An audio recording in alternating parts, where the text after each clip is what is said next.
Le Premier ministre Dr Choguel Kokala Maïga a saisi l'ouverture de la première conférence internationale sur les marchés et l'intégration régionale au Sahel et en Afrique de l'Ouest pour éclaircir certaines situations par rapport aux sanctions prises contre des militaires maliens.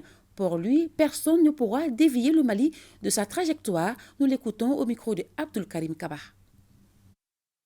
Vous avez entendu dans les radios ces derniers moments des soi-disant sanctions contre notre ministre de la Défense, le chef d'état-major de l'armée de l'air, un autre officier. Mais quand vous entendez, les Africains entendent, ça a peur tout le monde. Mais avant, on a ciblé 2 autres officiers, un au CNT, l'autre, c'est l'un des proches collaborateurs du président, pour nous dire qu'ils sont à la base de ce qui s'est passé à Moura, où le Mali aurait détruit 10% de la population de Moura en quelques jours. Les mêmes messieurs étaient là, on n'a vu aucun rapport. Pendant des années, personne ne peut aller à Moura. Les populations étaient terrorisées.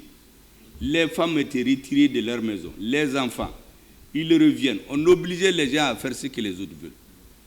Nous nous sommes organisés. Les forces armées du Mali, les forces spéciales ont mené une opération d'une très grande intelligence pour détruire plus de 200 terroristes en quelques jours, en quelques heures. Certains ont fui, ils se sont rasés, d'autres sont allés dans les maisons porter des habits des femmes, mais ils n'ont pas échappé.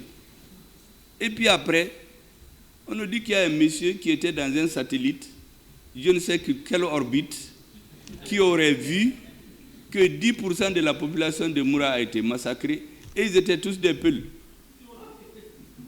On va sortir ce rapport-là à Genève. Heureusement, notre ministre de la Défense, notre ministre de la Justice, notre ministre des Affaires étrangères ont donné les coups de poing qu'il faut pour que ce rapport disparaisse. Nous avons décidé, avec notre président de la transition, chef suprême des armées, avec notre brillant ministre de la Défense, de changer la donne. Et aujourd'hui, il n'y a pas un coin du territoire national où nous ne pouvons pas agir. Nous avons des avions, des hélicoptères pour faire tout ce qui est nécessaire pour notre pays. Et notre armée est à la pointe de ce combat. Eh bien, c'est cette armée que certains ont décidé de démoraliser en s'attaquant au ministre de la Défense et à celui qui fait la terreur des terroristes, le ministre, le chef d'état-major général de l'armée de l'air. C'est pour cela que nos militaires, notre président, notre ministre de la Défense, nos chefs d'état-major, notamment ceux qu'on prétend sanctionner, doivent bénéficier du soutien inconditionnel, sans faille des Maliens. Personne ne va nous intimider et nous amener à nous décourager de notre armée. Parce que le schéma, c'est d'isoler les plus braves au Mali. Quand on finit de les éliminer, la masse va crier, vraiment, venez nous défendre. Notre sort dépend de vous.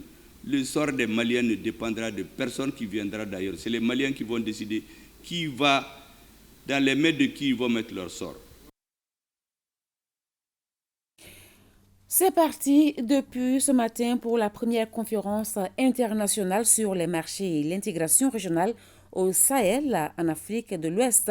Le thème central de cette rencontre est les défis de la construction des marchés régionaux résilients, les produits agro-pastoraux face au choc multidimensionnel.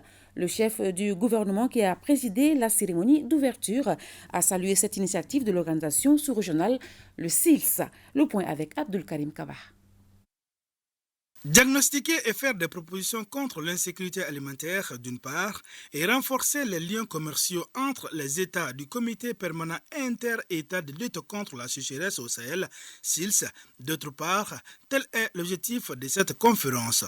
En clair, il s'agit à travers cette rencontre de définir les stratégies d'action pour renforcer la résilience des marchés ouest-africains et sahéliens afin de contribuer efficacement aux réponses politiques définies face aux défis en Afrique de l'Ouest et au Sahel. La principale raison qui motive l'organisation de la présente conférence est le rôle de premier plan que jouent les marchés dans la réalisation de notre mandat. En effet, le fait qu'une importante frange des populations urbaines comme rurales se procure ces aliments à travers les marchés confère à ce dernier une place centrale et de choix dans la gestion des questions liées à la sécurité alimentaire et nutritionnelle.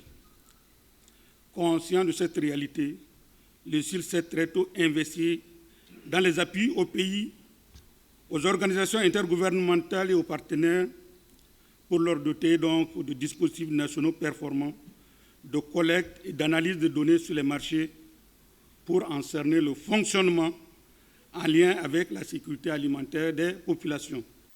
Offrir une solution idoine aux couches les plus défavorisées afin de garantir leur indépendance est l'ambition du CILS, d'où le thème « Les défis de la construction d'un marché régional résilient des produits agro-pastoraux face au choc multidimensionnel, l'insécurité civile, pandémie, changement climatique, perturbation du marché international ». Nous ne devons donc pas perdre de vue l'impact négatif de tous ces facteurs sur la sécurité alimentaire et nutritionnelle ainsi que sur les échanges commerciaux intra-régionaux.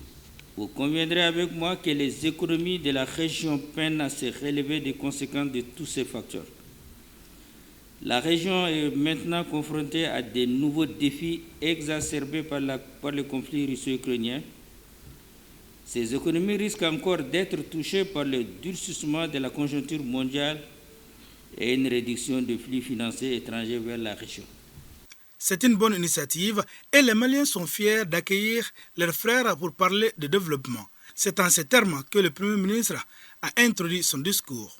Le commerce des denrées alimentaires a été toujours au cœur de l'histoire de l'humanité, du processus de développement économique et social. De ce fait, il joue un rôle important dans nos sociétés, j'allais dire, dans l'équilibre et la stabilité de nos sociétés. Malgré tous ces facteurs, dis-je, le Sahel demeure, pour qui y vivent, une terre d'opportunités que nous avons l'obligation de développer de fait. De l'abondance des ressources naturelles, avec des espaces agricoles fertiles, une biodiversité riche, des ressources en eau et un potentiel énergétique solaire. Notons que cette première conférence internationale sur les marchés de l'intégration régionale au Sahel et en Afrique de l'Ouest entre dans le cadre des festivités marquant la célébration des 50 ans du CILS.